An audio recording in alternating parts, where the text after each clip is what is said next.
Hello বন্ধুরা, আমি পম্পা আর আজকে আমার আরেকটা নতুন ভিডিওতে তোমাদের সবাইকে স্বাগত জানাই। আশা করছি যে যেখান থেকে আমার আজকের এই ভিডিওটা দেখছো সবাই ভীষণ ভালো আছো, সুস্থ আছো। আমরাও সবাই খুব ভালো আছি। আমি কয়েকদিন আগের একটা ছোট্ট ভিডিওতে মানে শর্টস ভিডিওতে ওই আমার বাড়িতে যে ইলিশ মাছটা রান্না করেছি দেখছো, এর একটা গল্প বলেছিলাম যে এই মাছটা কোথা থেকে আসলো, কে নিয়ে আসলো। আর বলেছিলাম যে এই মাছটা দিয়েই আমি এবছরের ইলিশ উৎসবটা বাড়িতেই পালন করব।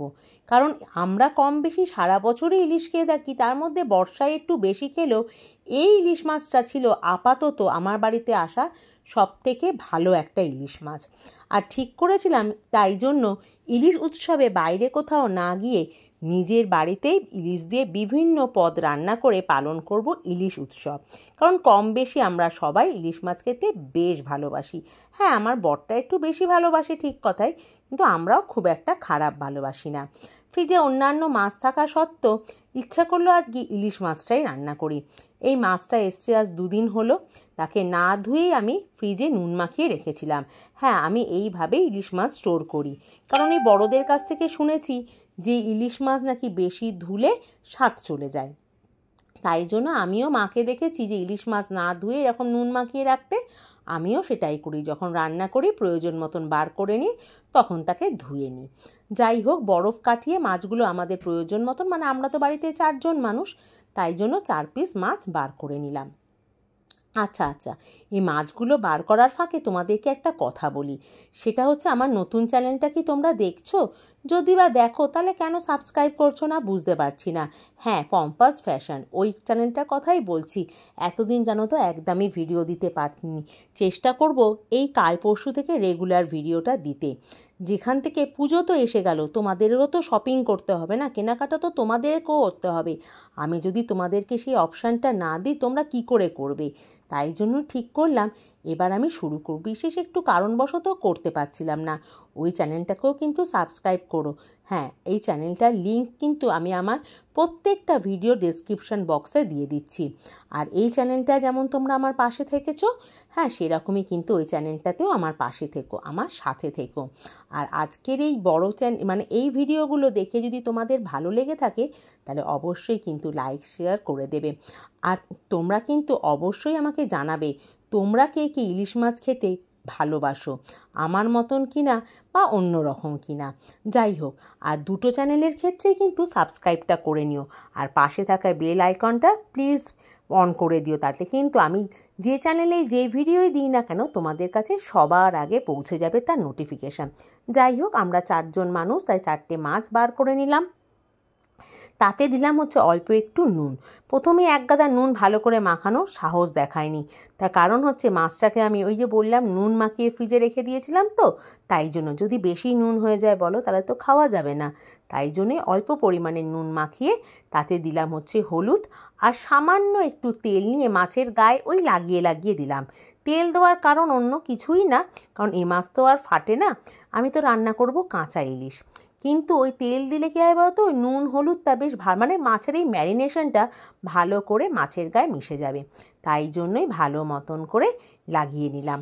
মাছটা ছিল বেশ বড়, তাই জন্য ওই গাদা পেটি করেই কাটতে হয়েছিল। আর আমার বাড়িতে তো সমস্যার শেষ নেই, মেয়ে খায় গাদার পিস, ছেলে খায় পেটির পিস, মানে গোটা মাছ ঠিকঠাক করে ওরা 2 ভাই বোনে খায় না। তাই জন্য এরকম কারোর জন্য গাদা কারোর জন্য পেটি এরকম নিয়ে নিলাম। যাই হোক, মাছটা ওই যে প্রথমেই বললাম ভীষণ ফ্রেশ ছিল, আর একদম তো কাঁচা ইলিশ না। তোমরা নিশ্চয়ই শর্ট ভিডিওতে দেখে থাকবে, আমি যদি না দেখে থাকো সেটার লিঙ্কও ডেসক্রিপশান বক্সে দিয়ে দেবো। যাই হোক, সেই জন্য প্রথম ঠিক করলাম আর ওই তামঝাম করে সর্ষে ফর্ষে দিয়ে রান্না না করে একেবারে মা ঠাকুমাদের হাতে মানে বা দিদাদের হাতে রান্না বলতে পারো, ইলিশ মাছের পাতলা ঝোল রান্না করব প্রথম দিন ইলিশ উৎসবেতেই। যার জন্য কর্তামশাই যে একটা ভিডিওতে বলেছিলাম মনে আছে, যে সেই গুড়জাউলির ভিডিওটাতে, যে আমার কর্তামশাই কিন্তু মাছ ফাছগুলো খুব ভালো কিনতে পারে। দেখো আজ এই বেগুনটাও এনেছিল বেশ ভালো। ইলিশ মাছের এরকম ঝোল করার জন্য আমি যতদূর জানি এরকম দানা ছাড়া নরম বেগুনই কিন্তু বেশি ভালো লাগে। আমি বেগুনটাকে একটু বড় বড় করে কেটে নিলাম। অনেককে দেখেছি এই বেগুনের সাথে আলুও দিতে বা কুমড়োও দিতে, আমরা দিই না। ইলিশ মাছ ওই বেগুন ছাড়া ওই কুমড়ো আলুটা ঠিক আমার বাড়িতে যায় না, তাই জন্য শুধু বেগুনগুলোকে কেটে নিয়ে জলের মধ্যে ভিজিয়ে রাখছি। হ্যাঁ, ইলিশ মাছের এই পাতলা ঝোলটা এও দেখেছি অনেককে যে তোমার এর মধ্যে সর্ষে দেয়, লঙ্কা বাটা দেয়। হ্যাঁ, আমি কিন্তু এসব কিছুই দেব না, একেবারে সাদামাটাভাবে করব। আবার আমার মা একটা করে জানো তো, তাতে আবার শুধুই মাত্র হলুদ আর লঙ্কা দেয়, আর অন্য কোনো মশলা দেয় না। কিন্তু আমি লঙ্কা গুঁড়োটাকে একটু অ্যাভয়েড করি। বেশিরভাগ ক্ষেত্রেই দেখবে আমার রান্নাতে লঙ্কা গুঁড়োর প্রাধান্য খুবই কম, কারণ আমি ঠিকঠাক না লঙ্কা গুঁড়োটা হজম করতে পারি না বলে আমি লঙ্কা গুঁড়োটা দিইও না। আর ছেলে মেয়েও তো খায়, সেই জন্য আরোই দিই না।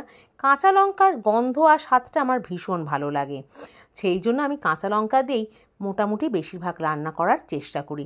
তাতে হয়তো রঙটা খুব একটা দারুণ না আসলেও কাশ্মীরি লঙ্কার ব্যবহার মাঝে মধ্যে করি, কিন্তু স্বাদ অপূর্ব হয়। তোমরাও কিন্তু লঙ্কা গুঁড়োর ব্যবহার কমিয়ে দিয়ে এরকম কাঁচা লঙ্কা রান্না করে দেখো, স্বাদ কিন্তু সত্যি ভীষণ ভালো হবে। যাই হোক, বকবক তো অনেক হলো। মাছের ঝোলটা রান্না করার জন্য আগে ভাগে এরকম একটু মশলা গুলে নিলাম। মাকের মুখে শুনেছি এরকম মশলা আগে থেকে গুলে রাখলে তাতে না ওই একটা বাটা মশলার স্বাদ পাওয়া যায়।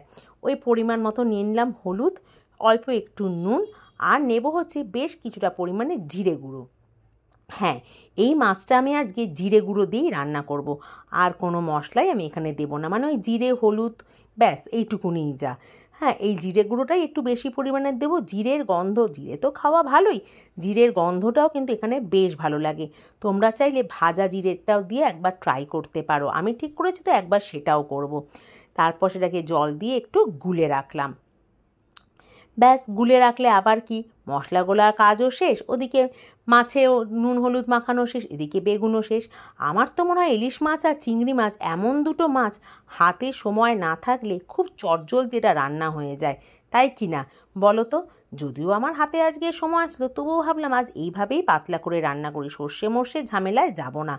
আমি আজকে যেভাবে ইলিশ মাছের এই পাতলা ঝোলটা রান্না করেছি না, তোমরাও একবার করে দেখো ঠিক এইভাবে, দেখবে স্বাদ হয় অপূর্ব। একটুখানি কিন্তু ভাত বেশিই লাগবে। বাইরে বৃষ্টি আর গরম গরম ভাত, আর তার সাথে এরকম কাঁচা ইলিশের পাতলা ঝোল, আর কি চাই তাহলে? হ্যাঁ, সর্ষের তেল গরম করে দিলাম, তাতে দিলাম হচ্ছে একটু কালো জিরে ফোড়ন, সাথে ওই যে দুটো লঙ্কা চিড়ে রেখেছিলাম সেই লঙ্কা দুটোও দিয়ে দিলাম। আমি কিন্তু এই রান্নাটায় দেখে বুঝতেই পারছো তেল একটু বেশিই ব্যবহার করেছি, কারণ মাছটা যে ভাজতে হলো না, সেই জন্য একটু তেল বেশিই দিলাম। তেলটা একটু বেশি দিলে দেখবে রান্নার স্বাদটা বেশ ভালো লাগে। ফোড়নটা একটু নাড়াচাড়া করে নিলাম, ততক্ষণই নাড়লাম যতক্ষণ ওই লঙ্কাটা একটু ভাজা ভাজা হয়ে গেল, যে লঙ্কার গায়ে একটু স্পট মতন হয়ে গেছে আর লঙ্কার গন্ধটা একেবারে তেলের সঙ্গে মিশে গেল। ব্যাস, আবার কি, আর কিছুই নেই। এরপরে দিয়ে দিলাম হচ্ছে বেগুনগুলো। লক্ষ্য করে দেখবে আমি বেগুনগুলো ভাজার সময় কিন্তু হলুদ দিইনি, তার একটাই কারণ, তোমরা চাইলে দিতে পারো কিন্তু আমি দিইনি, তার কারণ হচ্ছে ওই হলুদটা তেলের মধ্যে পড়ে না একটু পুড়ে যাবে, তাতে কিন্তু ঝোলের রঙটা একটু নষ্ট হলেও হয়ে যেতে পারে। কারণ আমি তো লঙ্কা গুঁড়োর ব্যবহার করছি না, সম্পূর্ণ কাঁচা লঙ্কার রান্না। সেক্ষেত্রে যদি তোমার ঝোলের রঙটা একটু কালচে কালচে, স্বাদের হয়তো তফাৎ নাও হলেও হতে পারে, তো রঙটা যদি একটু কালচে হয় কেমন লাগবে না? কথাতেই আছে, প্রথমে তো দর্শনধারী তার না, তারপরে গুণ বিচারি। যাই হোক, এই যে বেগুনগুলো আমি একটু তেলের মধ্যে নুন দিয়ে দিলাম, তারপরে বেগুনগুলোকে একটু ভেজে নিলাম। একেবারে সেই বেগুন ভাজার মতন লাল লাল করে না ভাজলেও মোটামুটি ভেজে নেবো, যাতে ওই 50% মতন সিদ্ধ হয়ে যায় বেগুনগুলো।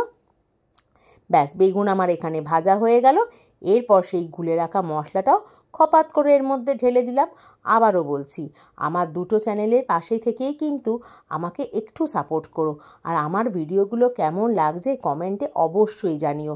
আর পম্পাস ফ্যাশন এই চ্যানেলটা থেকে তোমাদের যেটা ভালো লাগবে, তোমাদের বাড়িতে তোমাদের কাছে পুজোর সেরা কালেকশানটা পাঠিয়ে দেওয়ার দায়িত্ব কিন্তু সম্পূর্ণ আমার। আমার সাথে স্ক্রিনে দেওয়া হোয়াটসঅ্যাপ নাম্বারে যোগাযোগ করবে, তোমরা কিন্তু সব ডিটেলে জানতে পারবে। শুধুমাত্র একটা স্ক্রিনশট নেবে, ব্যাস, তাহলেই আর কি। কথায় কথায় মশলাটা তো এখানে দিয়ে দিলাম, আর এদিকে দেখো সব কিছুর সাথে একটু কষিয়ে নিলাম। ব্যাস, আবার কি, তারপরে ওই যে বললাম থেঁতো করা আমি কাঁচা লঙ্কা দিয়ে দিলাম। একটু থেঁতো করে দিলে ঝালটা ভালো বেরোয় বলে সেই জন্য আমি একটু থেঁতো করে দিয়েছি। তোমরা চাইলে এখানে লঙ্কা বাটাও দিতে পারো, মানে কাঁচা লঙ্কা বাটা, বা টুকরো করে কেটেও দিতে পারো। শুধুমাত্র ধৈর্য নিয়ে একটু হালকা হাতে মশলাটা ভালো করে কষিয়ে নেবে। এখানে তো তেমন কোনো তামঝাম মশলা নেই, যেটুকুনি আছে সেটুকুনি কষিয়ে নেবে। আবার এমন কষালেও হবে না যাতে বেগুন থেকে খোলা ছাড়িয়ে চলে আসে। মোটামুটি মশলা আমার কষানো হয়ে গেল। দেখো বাইরে দিয়ে কিন্তু সাইড দিয়ে কেমন তেল ঝেড়ে এসছে। এরপরে এর মধ্যে দিয়ে দেবো হচ্ছে গরম জল। হ্যাঁ, তোমরাও গরম জলটারই ব্যবহার করো। আমি কিন্তু আমার মা দিদাকে গরম জলটা ব্যবহার করতেই দেখেছি, কারণ কাঁচা মাছ যেহেতু আমি এখানে দেবো, মাছ যদি তোমরা একটু ভেজে নাও তাহলে কিন্তু গরম জল না দিলেও চলবে। যেহেতু কাঁচা মাছ সেই জন্য আমি গরম জলে ব্যবহারটাই করেছি। প্রথমে মাছগুলোকে দিয়ে দিলাম মশলার ওপরে, দিয়ে একটুখানি এদিক ওদিক করে নেড়ে নিলাম ওই 1-2 মিনিটের জন্য, যাতে মশলাগুলো মাছের গায়ে খুব ভালো মতন করে লেগে যায়। ব্যাস, আর কি। দেখো আমি কিরমভাবে নাড়ছি, তোমরাও কিন্তু এইভাবে নাড়বে। এরকম কিন্তু মাছের ঝোল দিয়ে আবারও বলছি, একবার ভাতটা খেয়ে দেখো, হ্যাঁ ভীষণ ভালো লাগবে কিন্তু। যাই হোক, মাছগুলোকে এরকম মশলার সাথে ভালো করে মাখিয়ে নিলাম। হ্যাঁ, সেদিনকে ভিডিওতে তোমাদেরকে বলেছিলাম না, ওই পোলাও, বিরিয়ানি, ভাপা বা সর্ষে ইলিশ কিংবা পোস্ত ইলিশ বা বরিশালি ইলিশ, এগুলো সব রেসিপি আমার ভিডিওতে দেওয়া আছে। আর ভাজার কথা বাদই দাও, এগুলো ছাড়া যদি তোমাদের অন্য কোনো রেসিপি, ইলিশ মাছ দিয়ে ইউনিক কোনো রেসিপি জানা থাকে তাহলে কিন্তু আমাকে অবশ্যই পাঠিও। বা ওই ল্যাজা ভর্তা হোক, বা ইলিশ মাছের মাথা দিয়ে পুঁই শাক কিংবা হচ্ছে কচু শাক, এগুলো ছাড়া যদি অন্য কোনো রেসিপি জানা থাকে আমায় কিন্তু অবশ্যই কমেন্ট করে জানিও। আমার এবছর এই ইলিশ উৎসবে আমি অবশ্যই সেটা রান্না করব।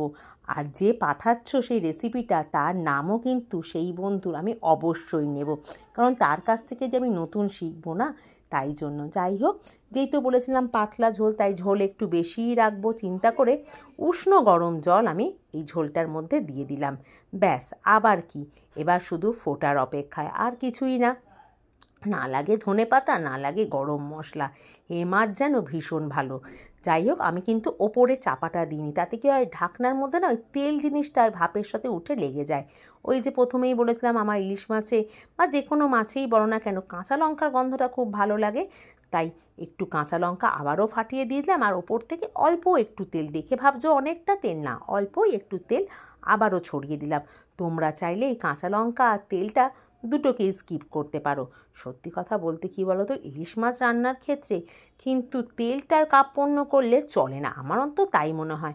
কারণ বাড়িতে তো অন্য কোনো পদ আর রান্নাই হচ্ছে না, যদি 4টে পদে রান্নার তেল একটা পদেই খাও তাহলে অসুবিধা কোথায় আছে? তাতে কিন্তু একটা পদ খুব সুস্বাদু তৈরি হবে। ব্যাস, একদম গরম গরম ইলিশ মাছের ঝোল আমার একদম রেডি।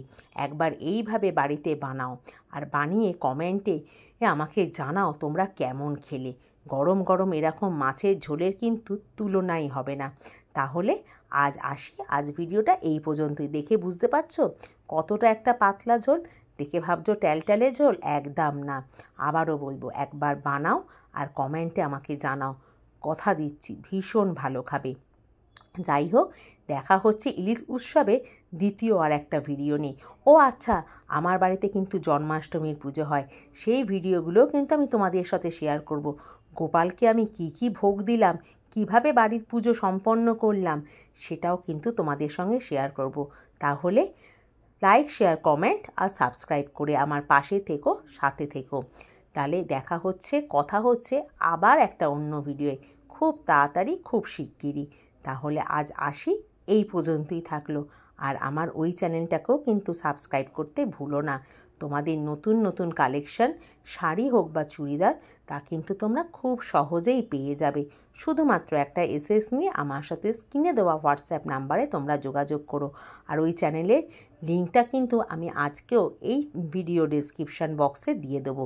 আর ও হ্যাঁ, আগের দিনে সেই ইলিশের গল্পটাও কিন্তু দেবো। তোমরা কিন্তু ভুলো না আমাকে জানাতে নতুন রেসিপি, নতুন কিভাবে রান্না করা যায়। কেমন? আমার সমস্ত বন্ধুদের জানাই অনেক অনেক ধন্যবাদ আমার এইভাবে সাথে থাকার জন্য এবং পাশে থাকার জন্য। তাহলে আজ আসি, টাটা। আর গরম ভাত দিয়ে এটা ট্রাই করে দেখো, কিন্তু দারুণ লাগবে। যাকে বলা যায় একেবারে লাজবাব। এর জন্য হওয়া দরকার একেবারে ফ্রেশ একটা ইলিশ মাছ আর একদম দানা ছাড়া কচি একটা বেগুন। বাজার থেকে নিয়ে আসো আর এরকম ঝামেলাবিহীন ঝোল বানিয়ে ফেলো। দেখতে পাচ্ছ তেলটা কিরম চামচের গায়ে আটকে আছে।